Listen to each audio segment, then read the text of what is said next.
His son told him on his 45th birthday that the best gift would be if he just died. He stood frozen on the porch, $200 cake in hand, as the man he'd raised with endless nights and second mortgages spat contempt and shut the door on him.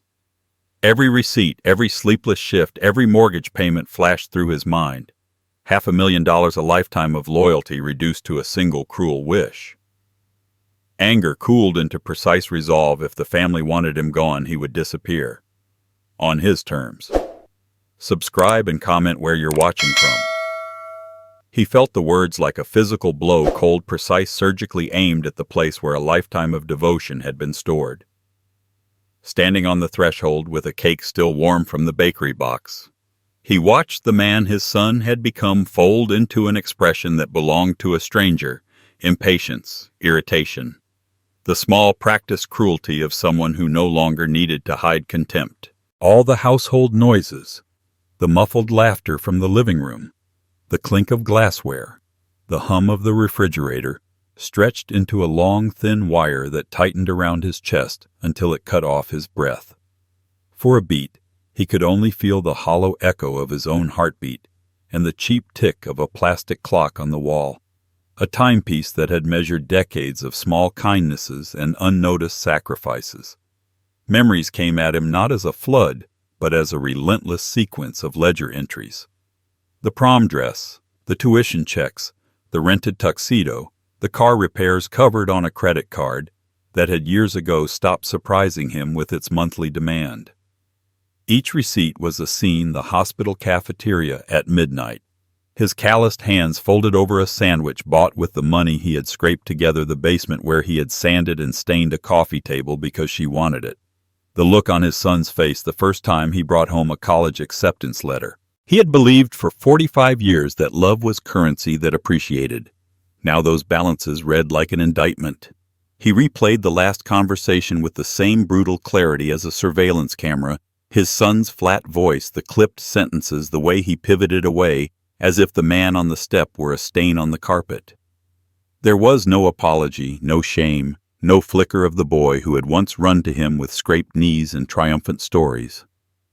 What lingered was the mechanical calm in which his son pronounced the wish for his death, as if arranging a household errand.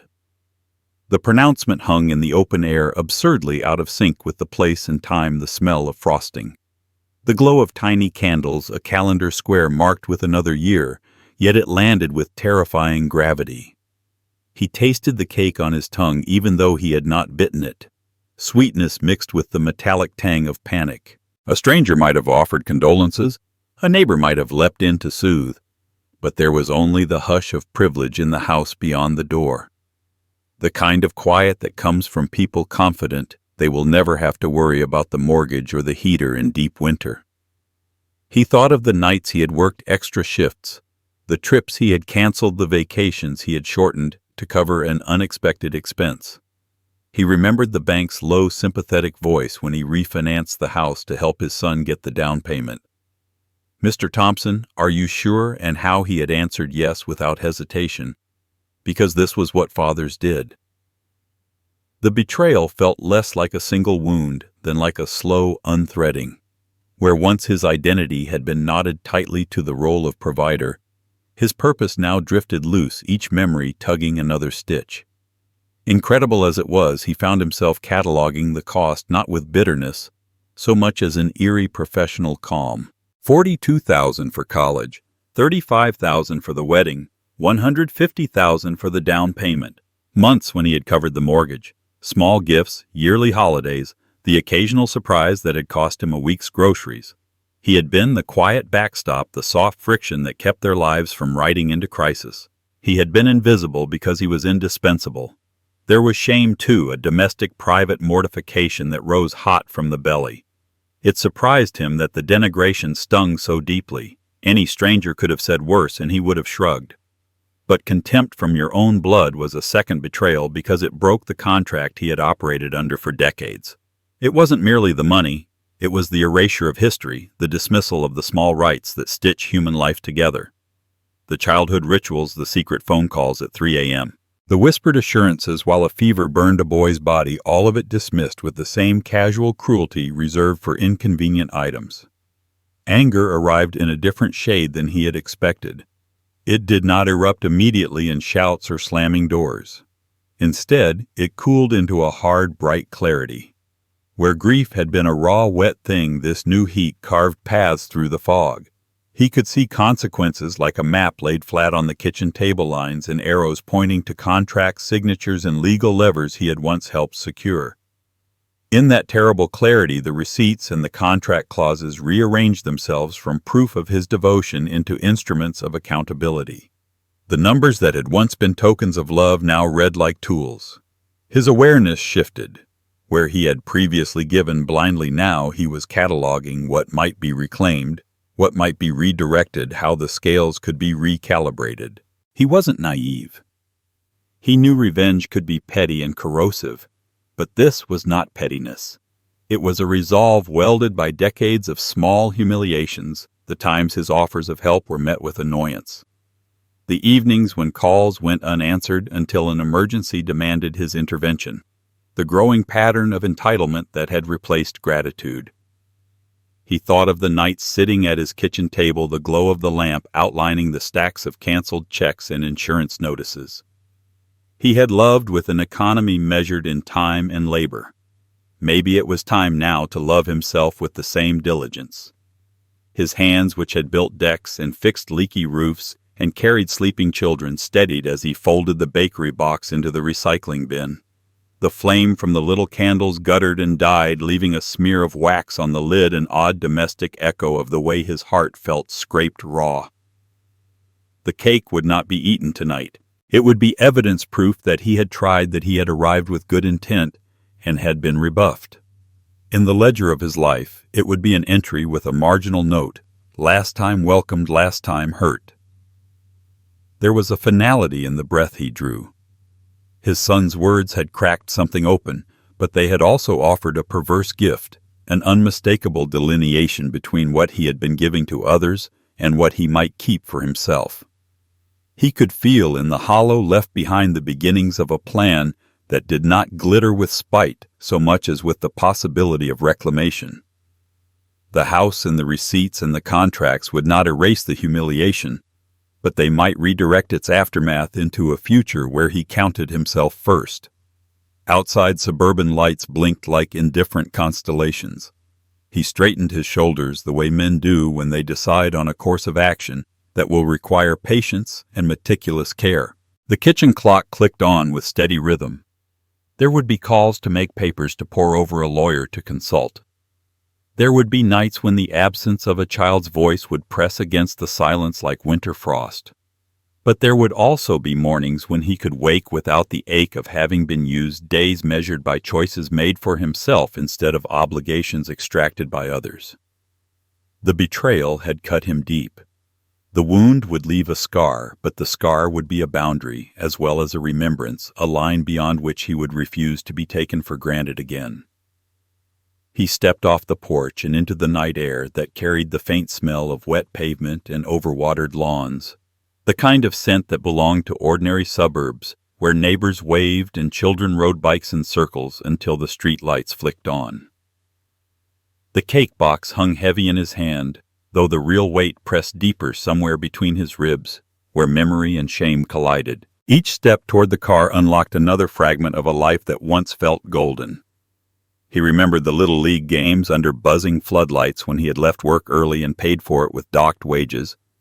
But the joy of watching his boy run bases barefoot in cleats that were always too tight had been worth it.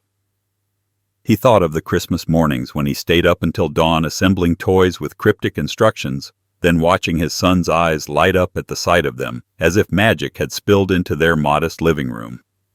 The recollections weren't gentle. They cut sharper because of the words that had just been spoken. Each memory was a photograph burning at the edges, curling black until only ash remained. He remembered the nights spent pacing the hallway when his son was sick, his ears straining for the faintest shift in breathing. He remembered taking him to the emergency room once, holding a trembling hand, whispering promises that everything would be fine. He remembered sitting in the back row of school plays, clapping until his palms stung, proud of the boy in the makeshift costume, even when his lines were forgotten. Now each recollection tasted of betrayal, as though the present had reached back in time and poisoned the past itself. Driving home, the streets blurred into streaks of yellow and red. He saw not the stoplights or the passing cars, but decades of sacrifice. The overtime shifts, the dinners eaten alone in greasy diners, because the paycheck had to stretch far enough for both rent and piano lessons. The vacations canceled because there was always a new bill, a new emergency, a new dream of his son's that needed funding. He had thought those sacrifices were investments not just in education or stability, but in a bond unbreakable. Tonight proved him wrong. The bond had not broken. It had dissolved, revealed to be an illusion only he had believed in. The apartment felt colder when he returned. The porch light glowed the way his late wife always insisted it should never let a home greet you in darkness, she had said. He stepped inside and was swallowed by silence, the kind that didn't comfort but accused.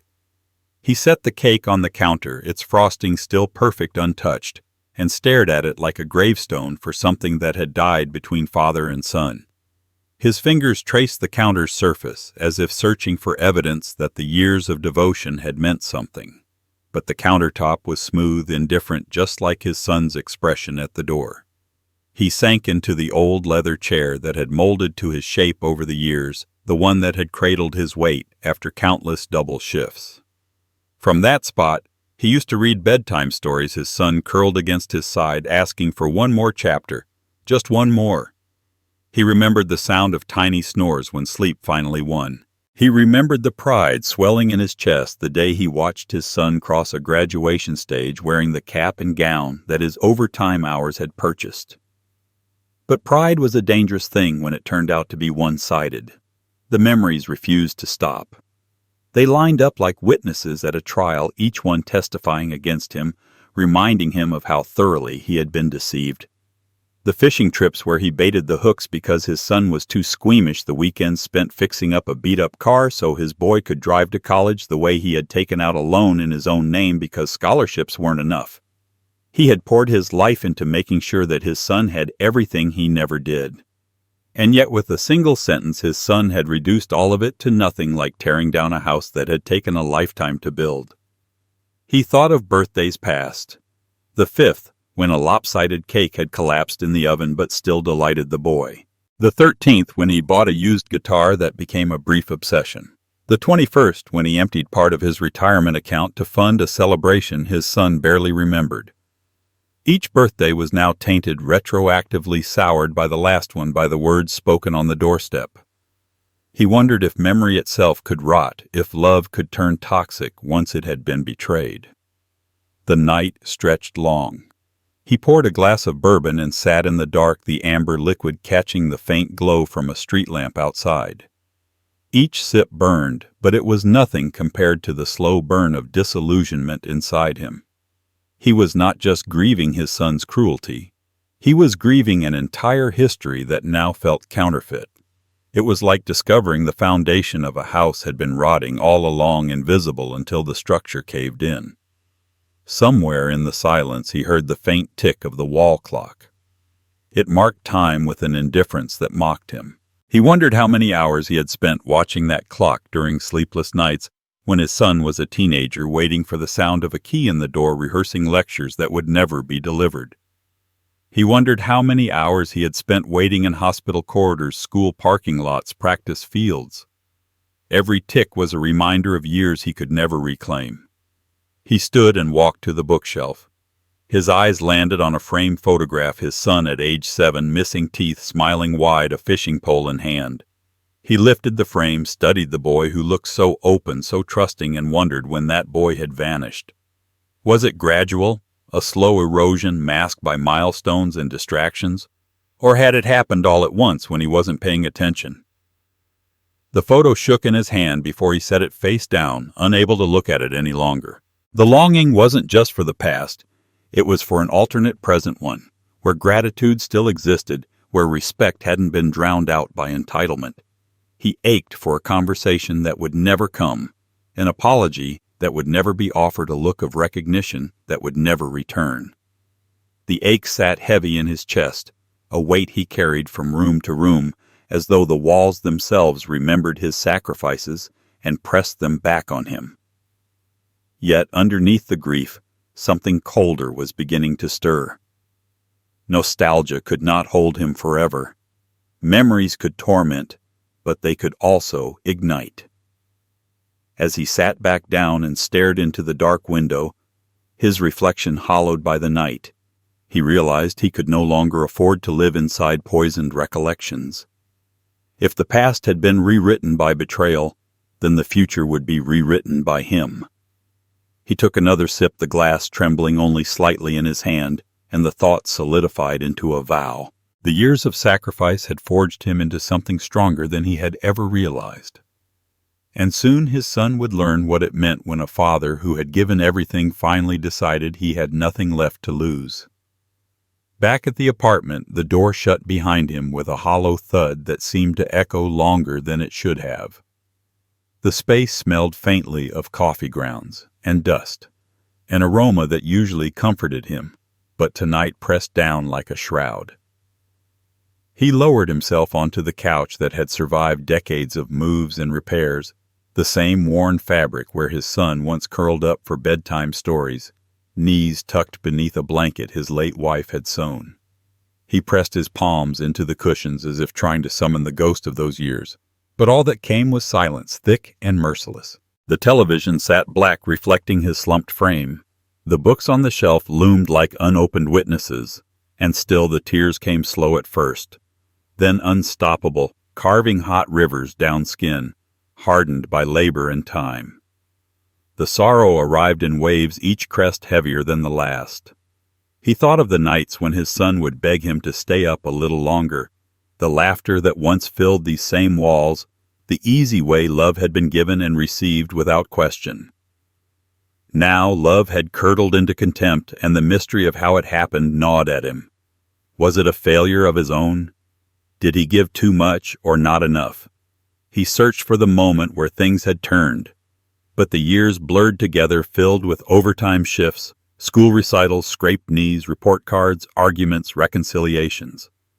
There was no single betrayal to point to, only the accumulation of years where gratitude was replaced by expectation and affection by indifference. He wiped his face with the back of his hand, the tears bitter as brine.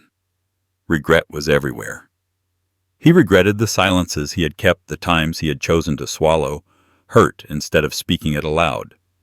The countless occasions when he excused selfish behavior because he believed blood was enough to bind them. He regretted pouring so much of himself into someone who now looked at him with disdain. The weight of those decisions pressed into his chest, making it hard to breathe, harder still to imagine what tomorrow would bring. The apartment itself became a mirror of his sorrow. The lamp's yellow glow stretched shadows across the walls, turning familiar photographs into silhouettes of strangers. He saw himself in the frame of a family vacation, grinning with an arm slung around a younger version of his son, a grin that now looked naive, almost foolish. He saw the clock above the kitchen doorway, a wedding gift that had ticked faithfully through decades, now mocking him with every second that passed. Even the air felt heavy, as though the walls absorbed his grief and exhaled it back at him. He closed his eyes, leaning back into the couch, and let memories surface like shards of glass. The time he stood outside his son's high school, soaked to the bone in a thunderstorm, waiting for practice to end. The time he skipped meals so his son could have money for a date. The times he stayed up late balancing bills, convincing himself that the struggle was temporary, that his sacrifices were an investment in something permanent. Now all those sacrifices felt squandered, the return on love erased in one sentence spoken at a doorstep. His chest heaved and he buried his face in his hands. He wished he could call his wife, hear her voice, share the burden, but she was gone. She had been the buffer, the gentle presence that kept father and son aligned. Without her, the distance had widened until there was no bridge left to cross. The realization that he was alone, truly irrevocably alone, hit harder than the cruel words had. The night stretched long. He turned on the radio, hoping for distraction, but the static-filled voice of a late-night host only amplified the emptiness. He shut it off and sat in the quiet, the hum of the refrigerator the only sign of life. His tears slowed, leaving a dull ache behind, but the regret stayed sharp. He regretted not teaching his son the value of respect with more firmness, regretted spoiling him with comforts he himself had never known, regretted the instinct to rescue him every time life dealt a blow. In trying to shield him from hardship, he had created a man who saw his father not as a figure to admire, but as an obstacle to brush aside.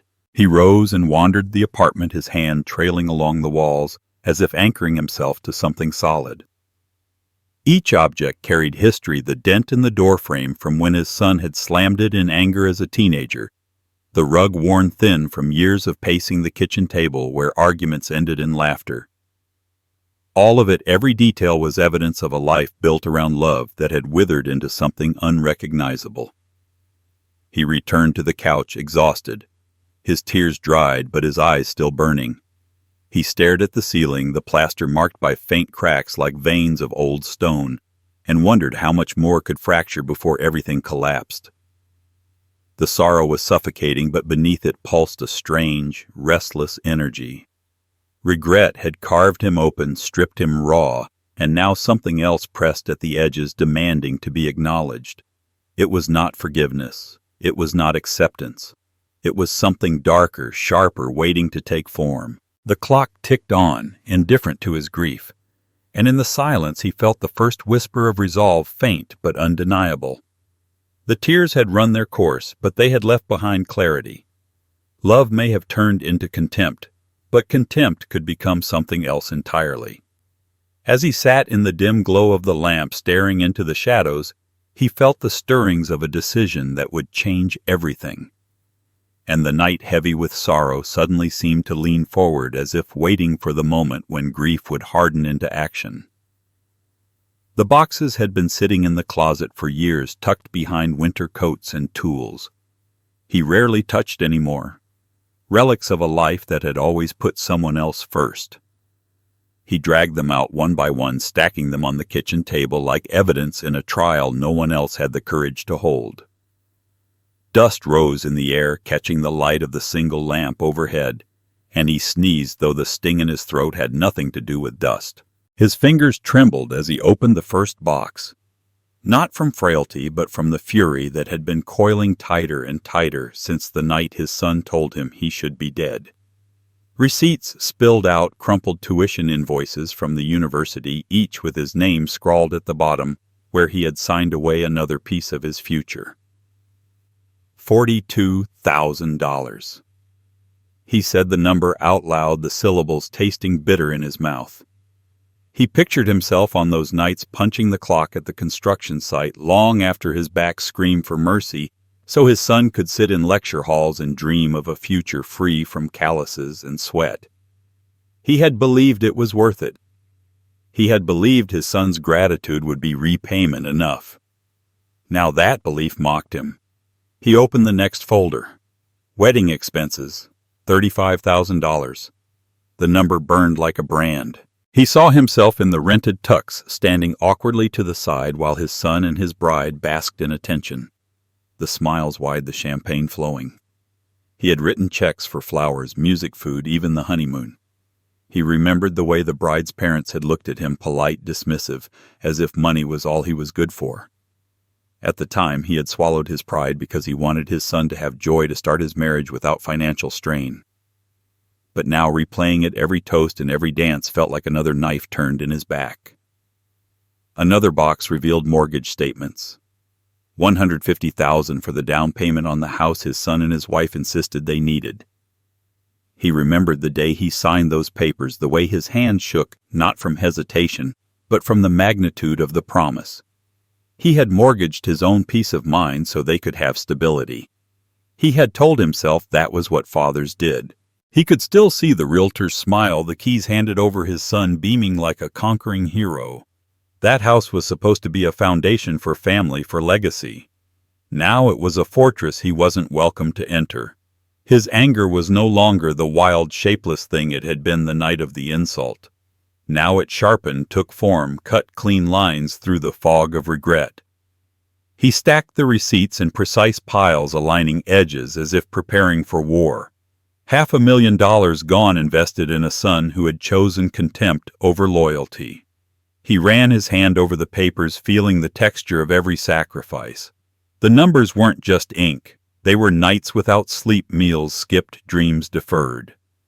Each dollar was a scar, and together they formed a map of devotion squandered.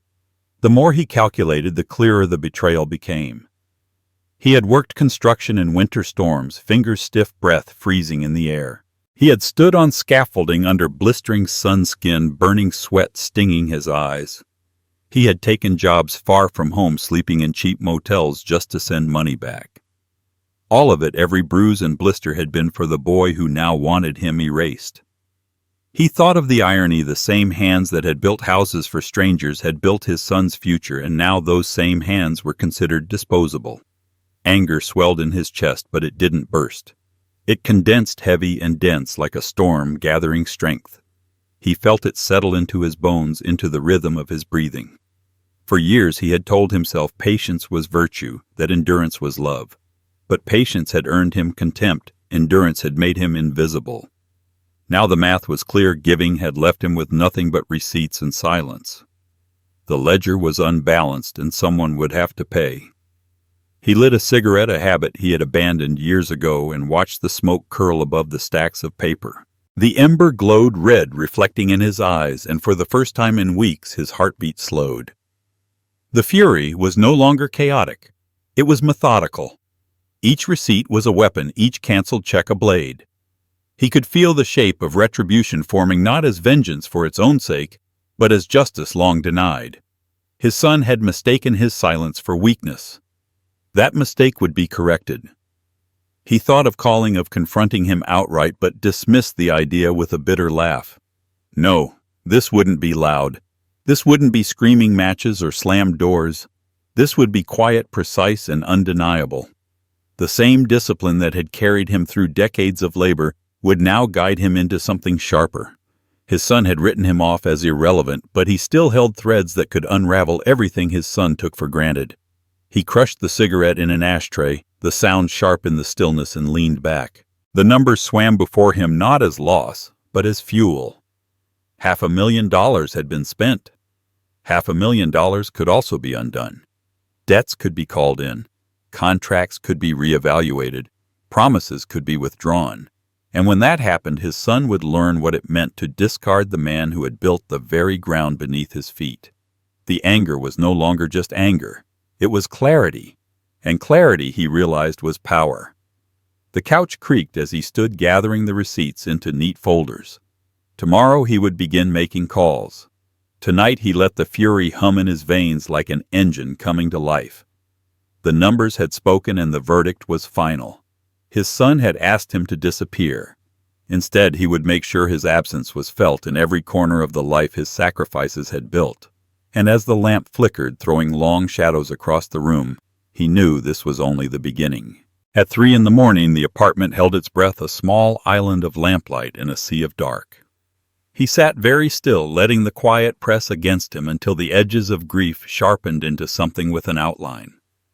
It began as a thought so thin he almost dismissed it, then widened like a fracture running through glass. He had been useful, and because he had been useful, he had been emptied. That recognition did not numb him.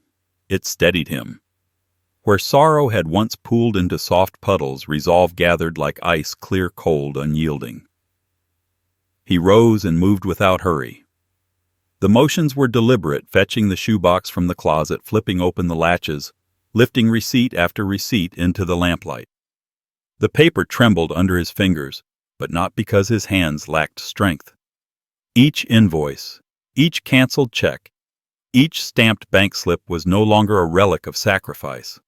It was a ledger of leverage. The math that once sounded like lament became a map. If debt had built their comforts, then debt could be unbuilt.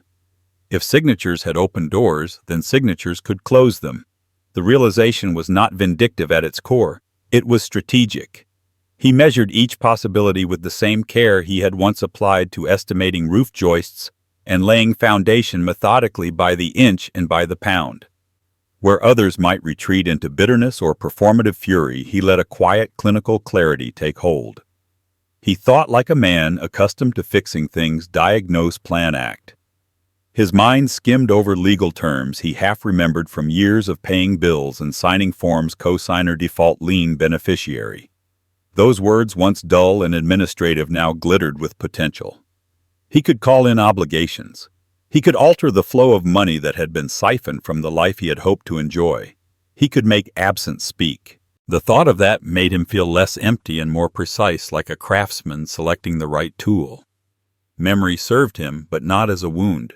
It became a catalog of experience he could repurpose. He remembered an old friend from the union who owed him a favor, a retired attorney who had once volunteered at the community center and knew the local bank's tricks, a neighbor who had a spare set of keys and a theatrical streak useful for a convincing story.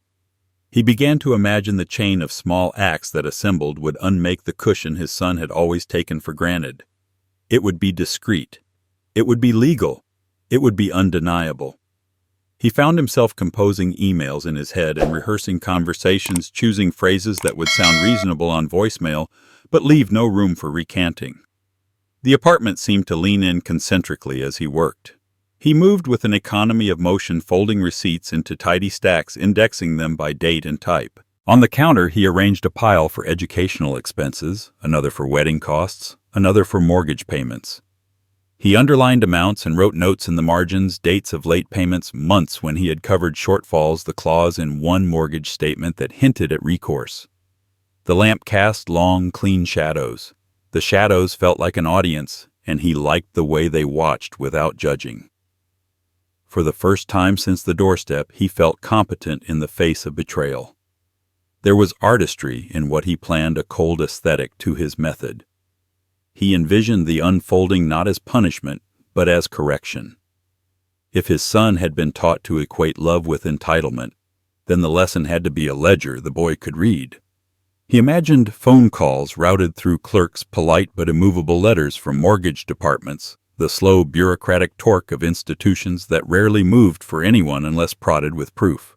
The idea thrilled him, not for the suffering it might cause, but for the justice of transparency, a sudden factual illumination of what had been taken and by whom. He also prepared for the human variables. He thought about his son's likely responses, denial, bargaining, eventual panic, and planned contingencies.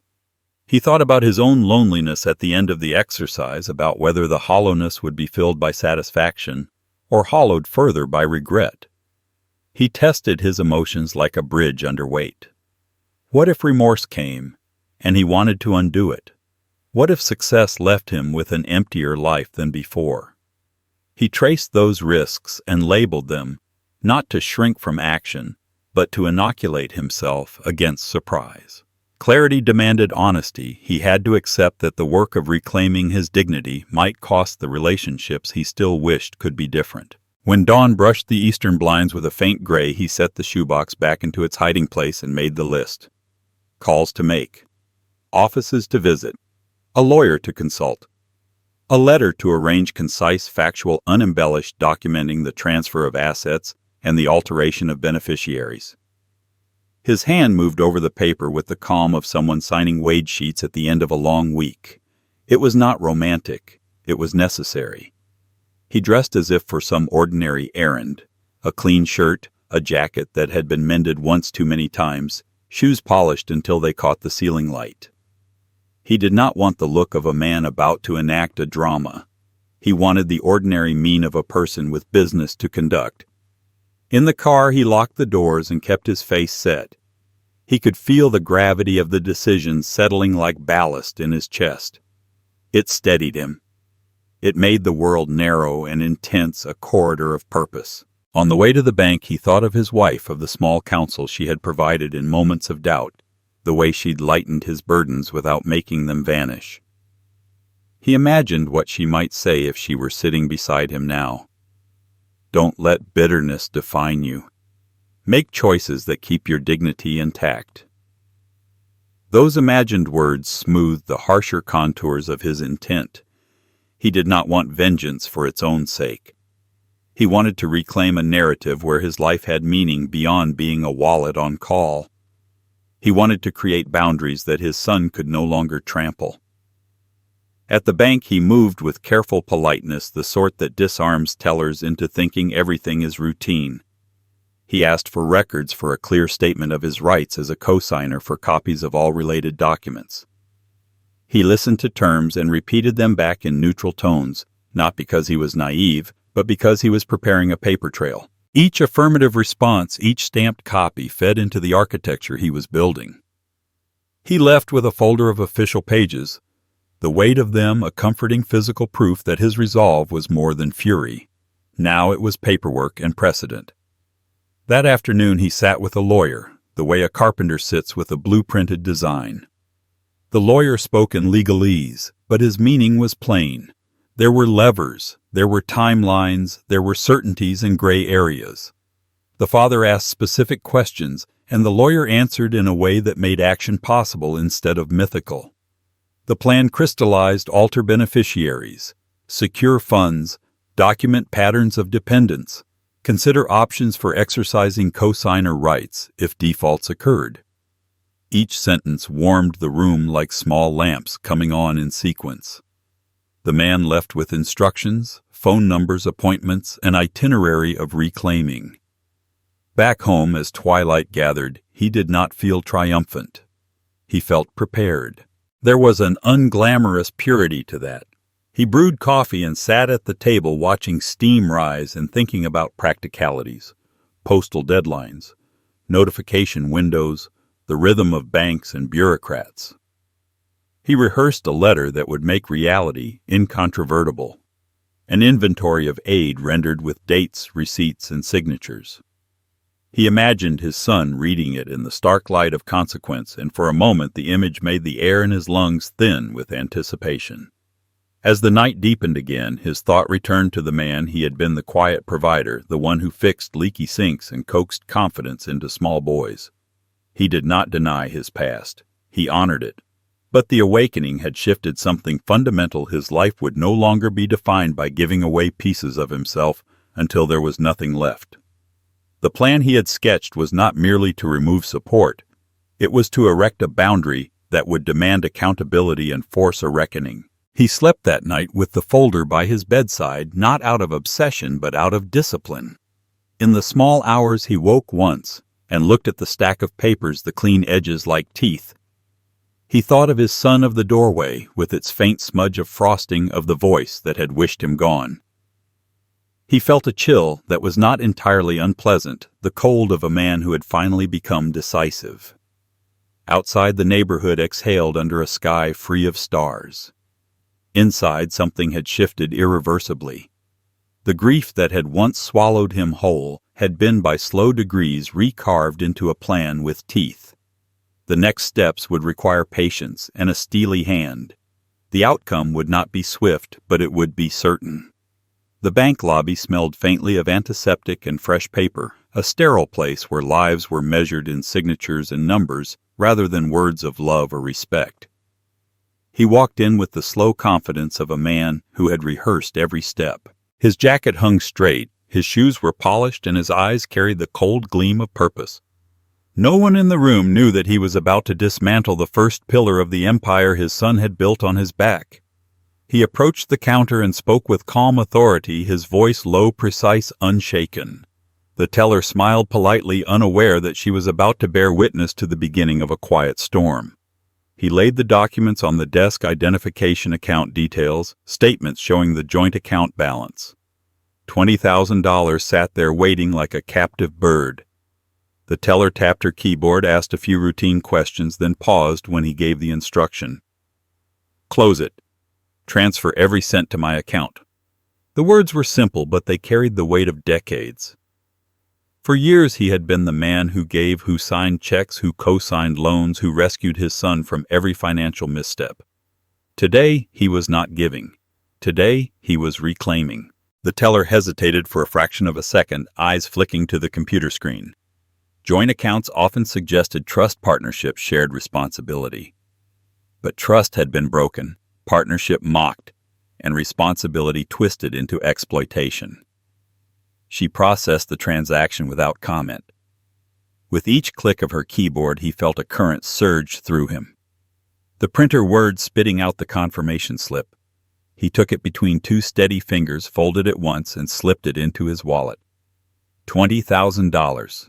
His money again. Not a gift, not a loan, not an invisible sacrifice. His. Walking out of the bank, the sunlight hit him differently. The air tasted cleaner, sharper. He stood for a moment on the steps, letting the reality sink in. For the first time in years, he felt the axis tilt back toward balance. He had been diminished piece by piece like stone eroded by water. But this was the first strike, the first cut in reverse, the first moment where erosion stopped and rebuilding began. The city around him moved on in its usual rhythm, cars honking, people scrolling on phones, a bus sighing as it pulled to the curb. None of them knew that a man who had been written off as powerless had just taken the first step in rewriting his story. He didn't celebrate. He didn't need to. This was not a victory to be shouted from rooftops. It was a seed planted deep in the ground, destined to grow in silence until the roots cracked foundations. The 20,000 would not ruin his son. Not yet. But it was a signal to himself more than anyone else that the days of blind giving were over. It was proof that he could act, that he was not a relic to be dismissed. The humiliation at the doorstep, the poisoned memories, the long nights of regret, those were real. But so was this moment of reclamation. At home, he laid the bank papers on the kitchen table and studied them under the lamp. The numbers were clear black on white, factual and indisputable. He ran his finger along the balance line as if memorizing the shape of justice. For years he had let others dictate his worth. Now the figures told a different story. They spoke of leverage, of control, of a man who still knew how to wield tools. Only now the tools were financial, legal, strategic. He stacked the papers neatly, then placed them in a folder marked with a single word written in thick black ink: foundations. That night he allowed himself one small indulgence, a decent dinner cooked slowly and eaten without rush. Steak seared just right, potatoes roasted crisp, a glass of red wine that had waited too long in the back of the cupboard. Each bite carried with it a strange electricity. Not joy exactly, but the satisfaction of a man who knew he had stopped the bleeding. He thought of his son at that same hour, likely sitting in the comfort of the house he had paid for, unaware that the safety net beneath him had been cut. The thought was not bitter. It was clinical. Justice did not need rage to fuel it. It needed precision. Later, as the night stretched on, he spread out more documents across the table. Mortgages, insurance policies, the old will he had drafted years ago. He studied them with the eye of a craftsman, marking points of weakness, places where his intervention could shift the balance further. It was like looking at a blueprint for a building. Every line, every measurement, every clause mattered. He knew from years of construction that a foundation could be undermined without anyone noticing until the structure collapsed. He wasn't ready for the collapse yet, but he would be. For the first time in weeks, he slept soundly. The tears that once soaked his pillow had dried. In their place was focus. The world outside could remain oblivious. His son could continue in his arrogance, but the tide had turned. $20,000 was only a fraction of what had been taken from him over the years. But it was more than money. It was a declaration. A father who had been dismissed, who had been told his greatest gift would be death, had instead chosen life on his own terms. As dawn broke, he woke with the calm certainty of a man who knew what came next. The first strike had been clean, precise, and irrevocable. He would not stop there. The foundations had been marked. The blueprint was ready. And the day was coming when his son would feel the ground shift beneath him, not with warning, not with mercy, but with the silent inevitability of consequences long overdue. He spread the mortgage folder on the kitchen table like a set of blueprints, the pages catching the lamplight and turning the ink into roots and thresholds. The document smelled faintly of paper and old ink, the kind of smell that belonged to decisions made years ago without imagining this consequence. He read each line again, slower this time, as if the letters themselves might rearrange and offer mercy. They didn't. They offered leverage. Cosigner default clause. Acceleration of debt right of first refusal terms he had signed with a hand that trusted the future. Tonight those terms gleamed like keys. He traced the mortgage number with his finger, finding the page where his name appeared as guarantor. The bank's language was formal, patient, unfeeling.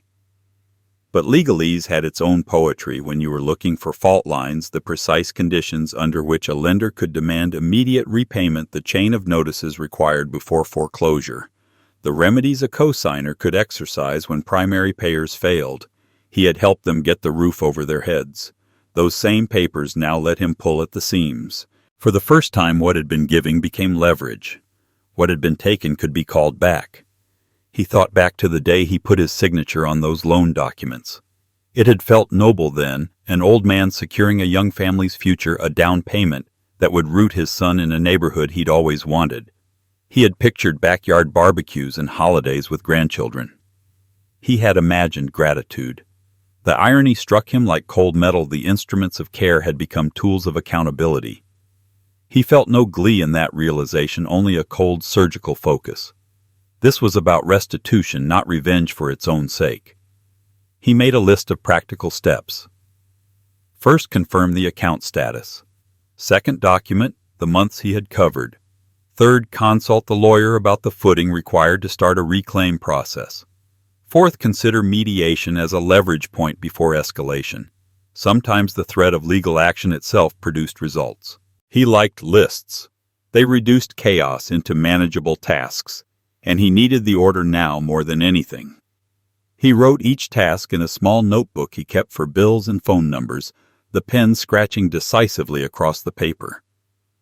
The next morning he walked into the county recorder's office, the fluorescent lights buzzing above a room full of people filing forms and asking stoic clerks questions. The clerk looked up at him, expectantly, practiced in the empathy of small transactions. He asked for copies of the public records tied to the property, the chain of title, recent filings, any liens. The photocopier spat out page after page, and he watched the stack grow, each sheet a piece in the architecture of what he might do. The chain showed transfers, tax liens, a late payment 3 months ago listed by the mortgage company. The numbers lined up with his receipts. Proof at last. He called his lawyer, a man whose face on the other end of the video call held the kind of calm that came from having seen similar dramas play out in suburban courthouses. The lawyer walked him through options with a clinical thoroughness that steadied him. Notify the bank in writing of his intent demand. Accounting of payments. Consider placing a formal notice of intent to reclaim if defaults continued, and crucially document everything so any countersuit would be empty of merit. The lawyer's voice was a compass. The father took notes, the telephone a tether to the practical world where words could be translated into enforceable actions. There were emotional risks spelled out too. Exercising cosigner rights could ruin what remained of family ties. Foreclosure would mean children displaced, headlines in the small-town gossip, vindication that tasted like cold ash. The lawyer didn't sugarcoat it. That steadied him. He wanted the outcome to be clean, irrefutable, not a melodrama to be sung about at family reunions. If the law demanded it, he would use it. If mercy beckoned, he would consider options. But he would not return to the old pattern of being taken for granted. He drafted a letter that afternoon, each paragraph stripped of flourish and full of immutable facts, dates, amounts, a clear statement that he had been the cosigner and that he had paid certain months when the primary account holders had defaulted. He attached copies of canceled checks, bank slips, and the printouts from the county recorder's office. The letter requested a formal accounting and reminded the lender of their obligations under federal mortgage servicing rules. He signed it, scanned it, and sent it by certified mail. Where previously his handwriting had signed off loans with a hope in the margin, now it signed with the sober authority of someone demanding clarity. Word of his intent traveled in small ripples. Neighbors noticed the bank bag he carried out, the way he moved with purpose, rather than the defeated shuffle of someone emptied by disappointment. His neighbor across the hall, who had once admired his patience, nodded when he explained he had business to handle. There was pity in the nod, but also a recognition people saw the slow erosion of giving and in their own silent calculations had watched how some families became unbalanced under the weight of one person's sacrifice. That recognition steadied him more than any sympathy could. He also called the mortgage servicer and asked to speak with an account manager. He listened as an automated voice routed him through menus, and then another human voice offered the same rote sympathies that offices reserve for upset callers. He asked for an itemized statement and for any records indicating missed payments or forbearance plans. The representative read lines from the account and prudently he recorded the call. Documentation, he had learned, was the difference between possibility and enforceability. Back at his kitchen table, he assembled everything into hard folders: paper contracts, statements, printouts, recordings, his notes. He labeled them education, wedding mortgage, and slid them into a banker's box he kept under the sink. The box felt heavier than the paper required. It felt like ballast, a weight that would keep his life steady against the tides of hypocrisy. That night he couldn't sleep easily, but the fire in his chest was not the raw flare of anger. It was a low, concentrated heat that promised sustained work.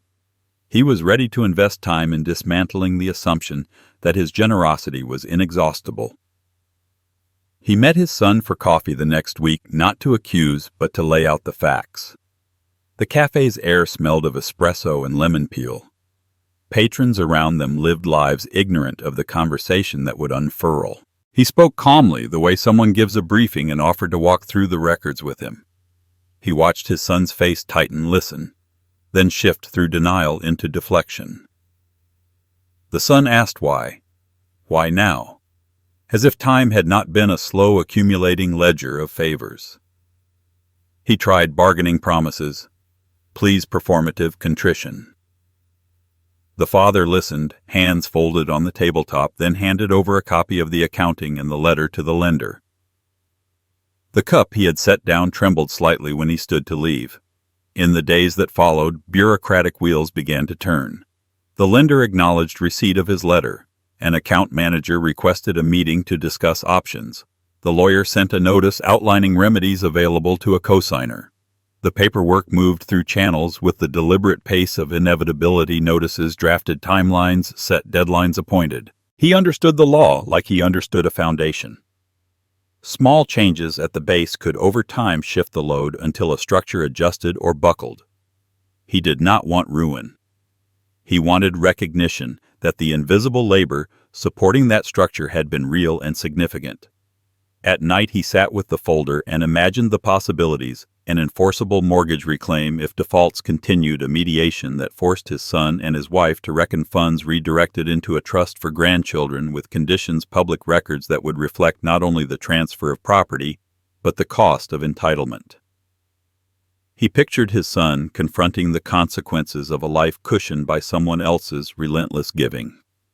He did not celebrate these images. He steeled himself for a difficult road.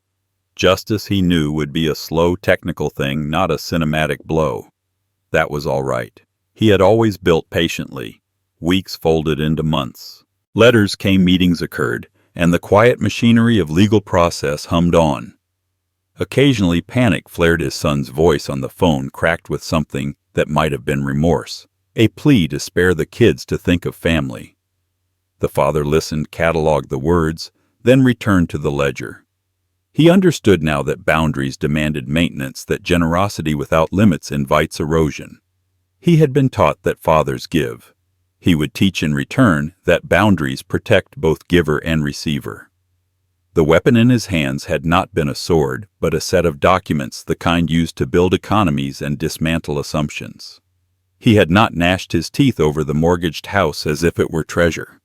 He had recognized it as tangible proof of years of support, and he would use the law to show how much had been borne on his back. The process would be relentless and unglamorous, but the city's bureaucrats and bank clerks would move in concert to create consequences he could not manufacture with mere anger. That was the point. He wanted the world to see in black and white what had been taken. He wanted accountability. When he closed the banker's box and slid it under the sink, he felt no triumph. He felt a steadying resolve. There would be hearings to attend, letters to file, perhaps even the uncomfortable spectacle of neighbors choosing sides. He accepted that.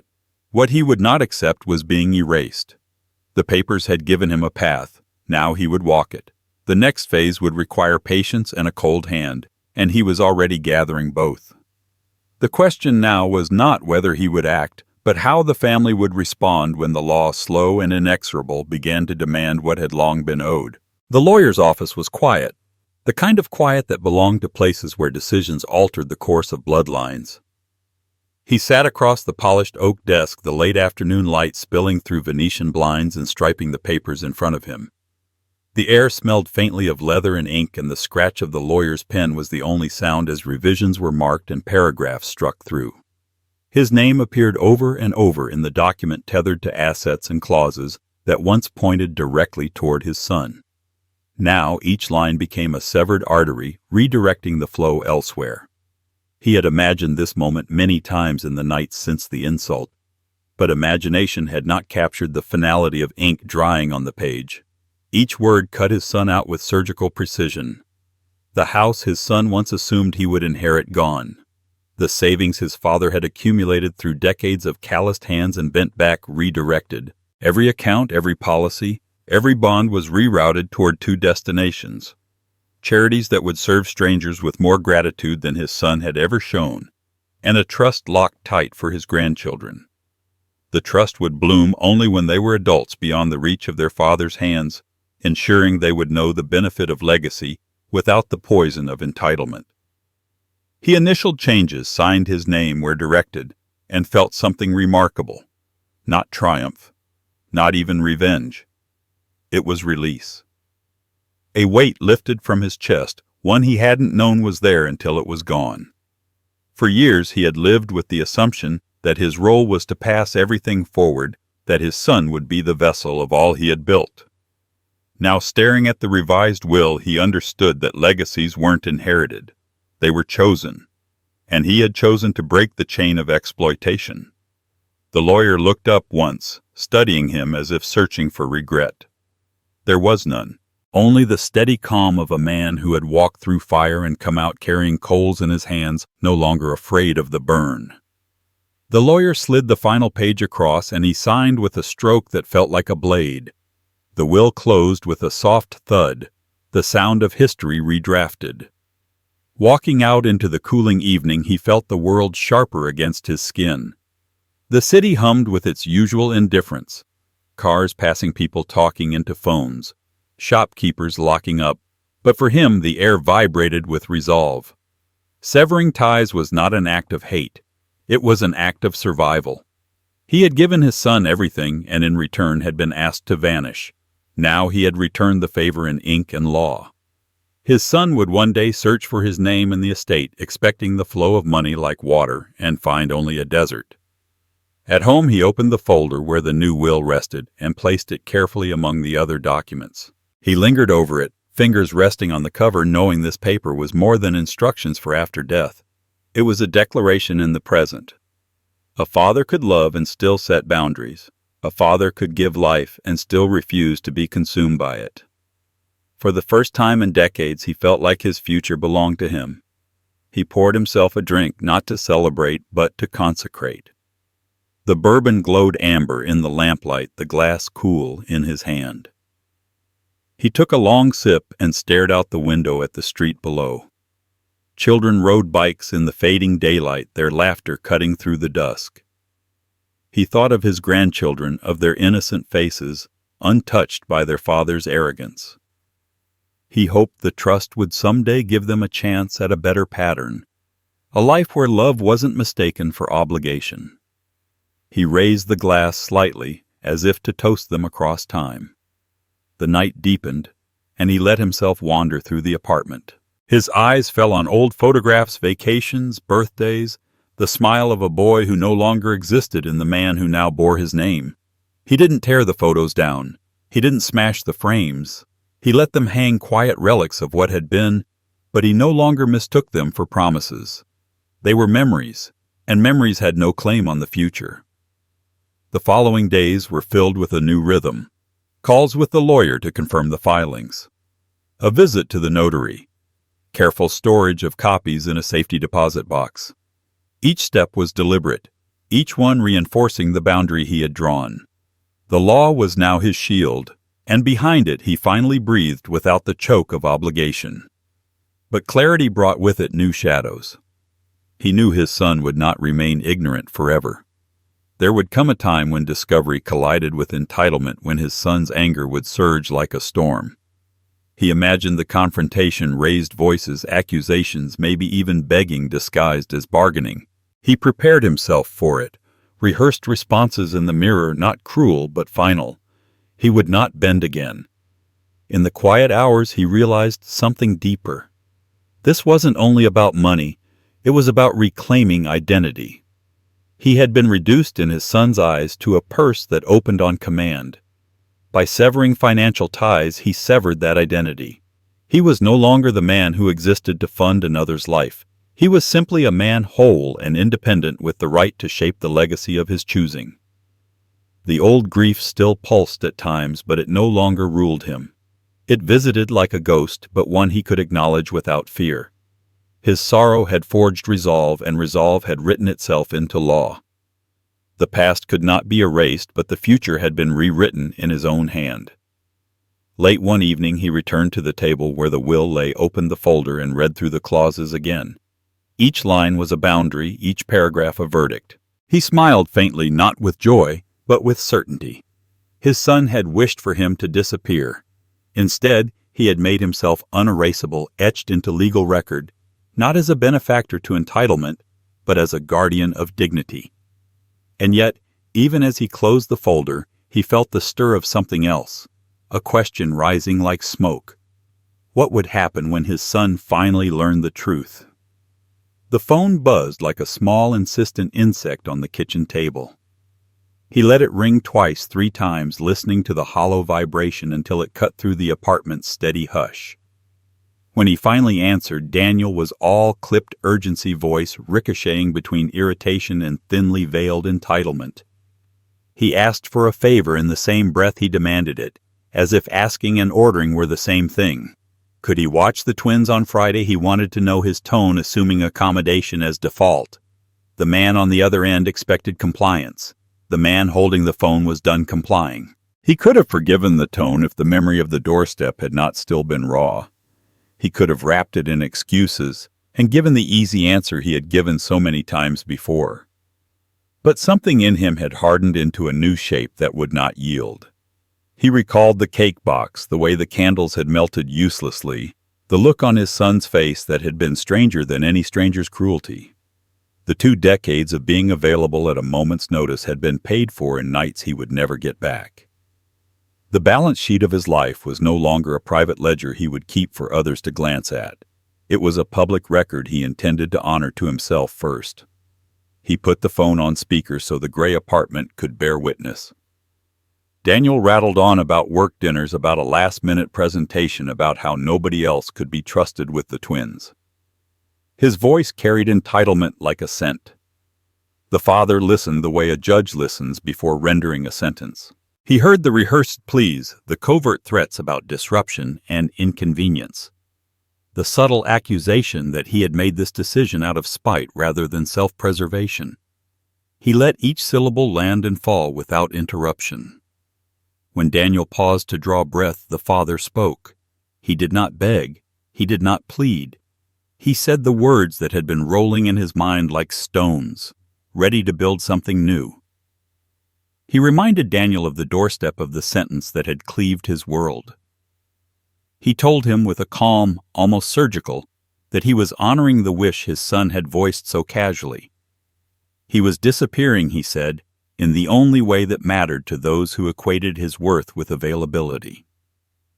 He was disappearing from the unpaid labor, the emergency calls, the nights spent patching lives that others saw only as conveniences.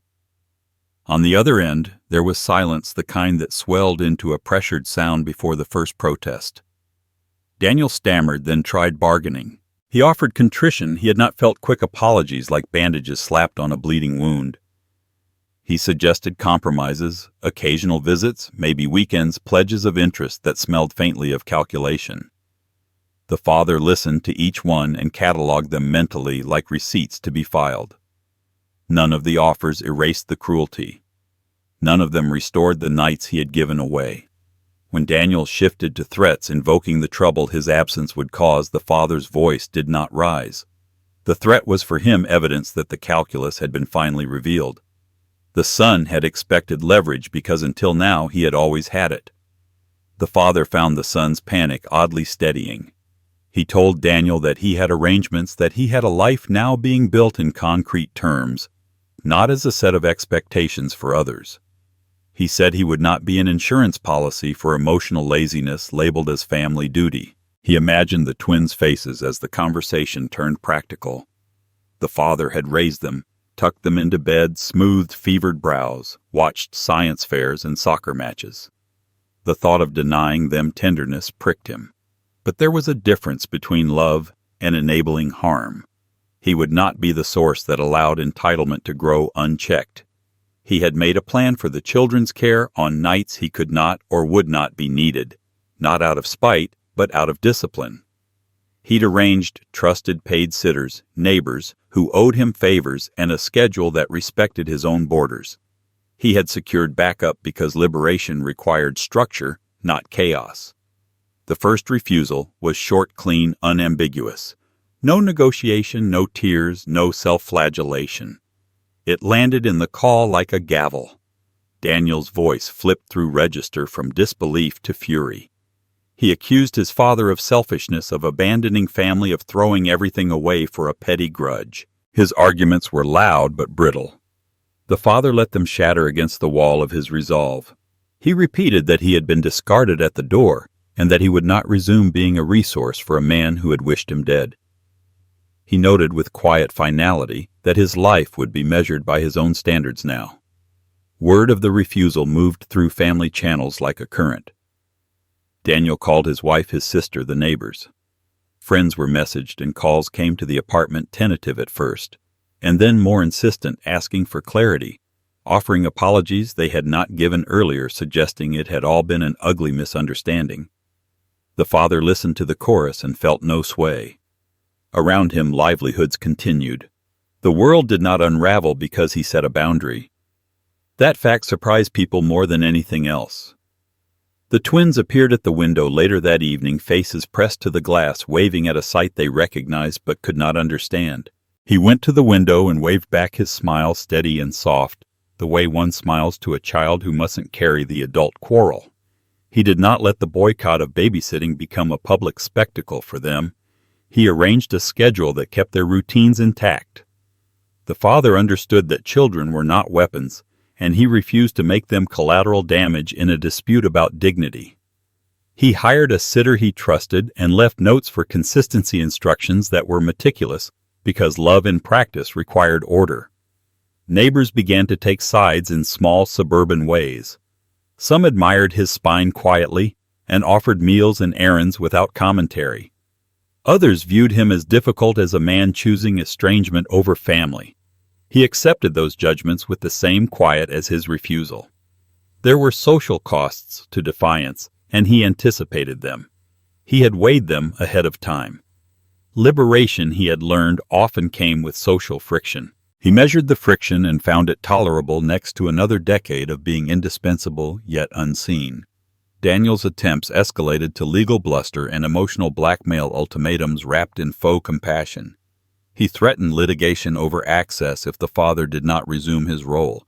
He appealed to shared memories as if the past could be pawned to reclaim services. Each attempt was recorded, each message filed. The father maintained a cold professionalism, forwarding certain communications to his lawyer and making sure everything was documented. He had learned that anger administered without order made enemies of the righteous. He would not make an enemy of his conscience. In the gap left by absent obligations, something like air returned. He slept in later mornings without adrenaline gnawing at his ribs. He took long walks without the clock whispering obligations in his ear. He bought a ticket to a museum exhibition and sat for hours, supposing nothing. He tried small luxuries he had deferred for decades: a proper raincoat, a haircut that cost more than he would once have paid, dinners where he did not calculate a tip as a sacrifice. These were not extravagances so much as reclamations. They were physical proofs that life could be lived on his own terms. The liberation changed how he moved in town. He declined requests to solve neighbors' disputes on weekends. He said no to phone calls that had been the emergency hotline for years. When a friend asked him why he was being so hard, he said simply that he had been hard on himself long enough, and that discipline deserved to be returned as a courtesy. Friends nodded, some with visible relief, some with bewilderment. The emotional economy of his life was being rebalanced, and not everyone liked the new ledger. In the quiet between disputes, he discovered something he had not expected: pleasure in small sovereignties. There was a morning when he sat at a diner booth and read a newspaper without checking his phone for messages about broken furnaces or missed work shifts. He ate pancakes slowly and let the coffee grow cold. He felt less like a placeholder in other people's dramas and more like someone inhabiting his own days. The refusal to be available had cost him comfort in the short term, but buying it produced a strange, bright calm that had been missing for decades. That calm was not complacency. It sharpened his sense of purpose. He found himself sketching a plan not of revenge, but of a life that could not be commandeered. There would be travel modest and defiant. There would be a trust for the grandchildren that could not be pillaged. There would be a book, perhaps, or at least letters to others who might recognize the pattern and wake earlier than he had. The refusal to babysit had been a simple act with a levered consequence. It showed him the axis around which his autonomy pivoted. By the time Daniel finally stopped calling in frantic cycles, the father had already moved 2 steps ahead. He had set his calendar, confirmed the sitter, called a friend to check in on the twins, and penciled a weekend away to the coast. The act of saying no had not left him hollow. It left him charged, as if the line he had drawn had become a spine. And in that space opened by refusal, the next phase of his life was beginning to take shape, an unfamiliar silhouette that promised both danger and an exhilarating freedom. He stood at the counter of the travel agency, the kind of place he hadn't set foot in for decades, its walls lined with glossy posters of cities he had only dreamed of while working double shifts. The woman behind the desk asked him where he wanted to go, and for the first time in years he didn't think about what would be convenient for someone else. He thought about what would feed him, what would breathe air back into his lungs. His finger tapped the picture of Rome, then Paris, then Lisbon, each syllable on his tongue like a secret he was daring to say aloud. By the time the deposit was made, he felt something inside him click into place. It wasn't just a trip. It was a declaration that the chains had been cut. He walked straight to the bank afterward, the marble floor echoing beneath his shoes. The teller asked if he was sure when he requested $30,000 in cash. He smiled faintly because the question wasn't about practicality, it was about power. The envelope slid across the counter, weighty, undeniable, and when he tucked it into his jacket, he felt as though he were carrying not just money, but proof. Proof that he could choose himself, proof that every dollar didn't belong to a bottomless pit of entitlement. Outside, the winter air bit at his face, but the cold felt different now. It was bracing, not punishing. He stood on the steps and inhaled until his chest expanded, until the stale air of servitude was forced out of him for good. Back at the apartment, the transformation unfolded in small, deliberate gestures. He cleared drawers of papers that no longer mattered. He packed a suitcase with clothes chosen not for durability or utility, but for the way they made him feel. He pulled down a book of Italian phrases he had once bought at a garage sale, pages still stiff, and began whispering words into the quiet room. Each word was a rebellion. He scribbled in a new notebook places to visit, food to try, things he had denied himself for too long. The handwriting was steadier than it had been in years. He looked at the clock and realized he was no longer waiting for calls that demanded his presence. The silence belonged to him now. Neighbors noticed the difference. He stood taller in the hallway, his eyes clearer, his voice firmer. When asked if he was available to fix a leak or watch a child, He said no without apology. Some were startled, some even offended, but a few nodded in quiet respect as if they understood that he had crossed an invisible border into freedom. He spent afternoons at the cafe not rushing through a coffee but savoring it, watching people instead of watching the clock. He bought a new coat, one he had admired in the shop window for months, but never allowed himself to purchase. The coat was not just fabric. It was armor, a visible sign that he belonged to himself again. At night he sat by the window and imagined the streets of cities he had never seen. He pictured himself walking through markets in Florence, tasting wine in Bordeaux, standing on cliffs in Ireland where the sea crashed below. He let himself dream beyond the borders of the familiar, and the dreams no longer mocked him. They beckoned. He began studying maps, tracing routes with his finger, the lamplight making shadows of his hands against the paper. Each line he traced was a road away from the man who had been used, each destination a chapter waiting to be written on his terms. His son called again, his voice sharp with confusion, demanding explanations for his father's sudden independence. This time the old man didn't flinch. He let the phone ring out, the sound muffled in the other room, irrelevant as the ticking of a forgotten clock. Freedom was not answering calls designed to drag him back into servitude. Freedom was choosing silence over obligation. He poured himself another glass of wine, red and rich, and toasted the emptiness of the room. It didn't feel empty anymore. It felt expansive. He found himself smiling at strangers not out of obligation but out of genuine ease. He lingered in bookstores buying novels he would finally have time to read. He started writing letters to himself, documenting the journey, each page filled with a sharp honesty he had never allowed before. He walked longer each morning through streets that suddenly looked different, as if freedom had altered the very architecture of the world. He noticed details he had once overlooked: the chipped paint on a fence, the smell of fresh bread from a bakery, the sound of children laughing 2 blocks over. These weren't just details. They were confirmations that he was awake in his own life again. One evening he stood before the mirror studying the lines of his face.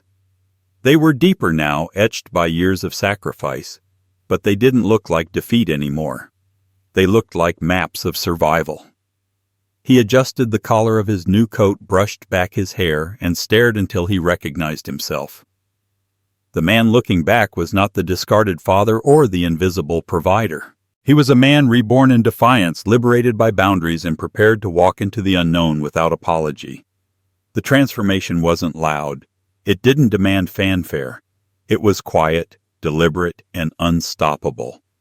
A new life waited beyond the ocean, beyond the borders of his past, and he had already taken the first steps toward it.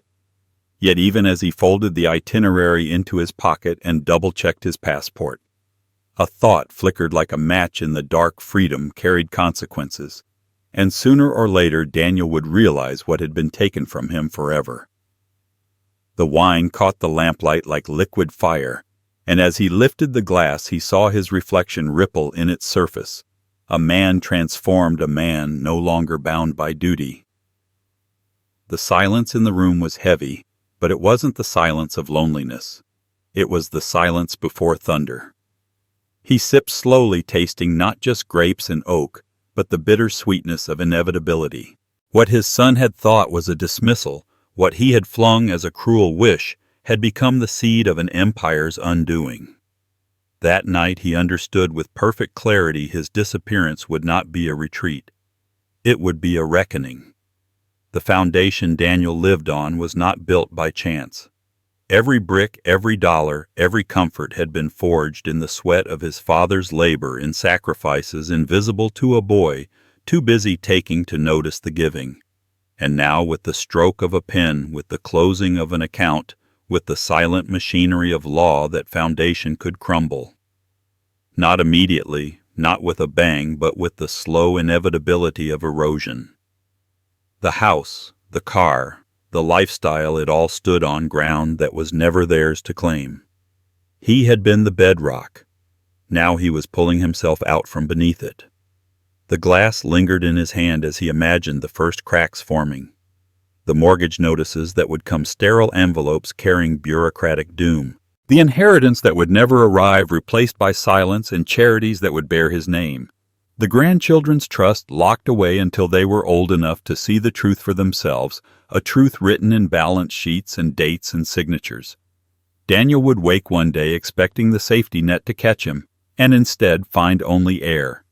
That would be justice, not shouted, not screamed, but written in numbers that didn't lie. The apartment seemed charged with energy, as if the walls themselves knew what had been set in motion.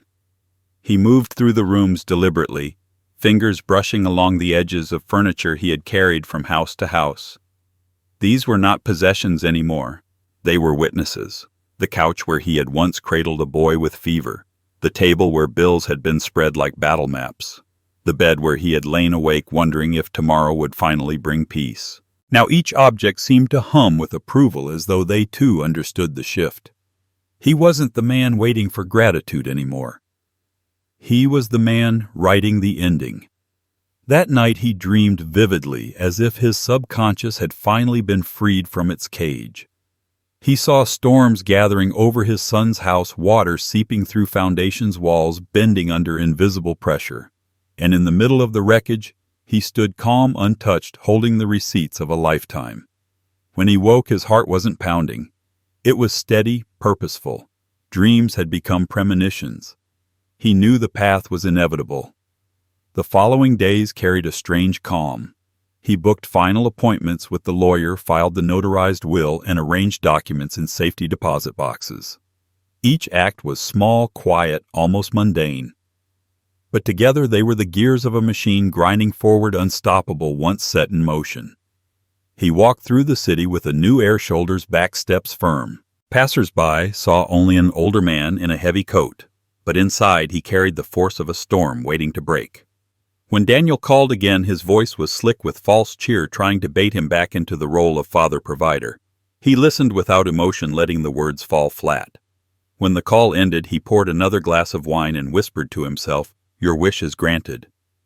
He would vanish, not in the way his son imagined, not in weakness, but in strength. The man who had been treated like a burden would evaporate from Daniel's world, and with him would go every support Daniel had taken for granted. The void would speak louder than any argument. As he sat by the window that night, city lights blinking like watchful eyes, he felt an electricity in his veins. It wasn't revenge anymore, it was empowerment. He had been reduced to a shadow in his own life, but now he was becoming something more dangerous, a ghost who left no safety net, a silence that could topple empires. Justice would not come with noise. It would come with absence, with the unshakable truth that the man his son had dismissed was the only reason the walls had stood at all. The wine glass emptied, but his conviction didn't fade. He set it down gently, the sound ringing through the room like a bell. In that moment he felt the future crack open. Daniel had unleashed something he couldn't contain, something that moved with the inevitability of tides. And as the night deepened, the father knew with chilling certainty that his next move wouldn't just reclaim his dignity, it would redefine it forever. Life often teaches us the hardest lessons through betrayal, especially when it comes from the very people we once sacrificed everything for. This story reminds us that love does not mean surrendering our dignity and giving endlessly. Without boundaries only breeds entitlement, not gratitude. As we grow older, our time, money, and energy become more precious than ever. We cannot allow others to dictate how we live or guilt us into silence. True strength is found in knowing when to say enough, and reclaiming the power to make decisions that honor our worth. It shows that justice does not always come in loud confrontations, but often in quiet choices. Choices that free us from being used. Choices that secure a better future for the generations that follow. For seniors especially, it is a reminder that life doesn't end with sacrifice. It can begin anew with freedom, clarity, and the courage to set firm boundaries. What about you? Have you ever reached the moment when you had to take back control of your own life? Share your thoughts in the comments, and don't forget to subscribe to the channel so you never miss the next story.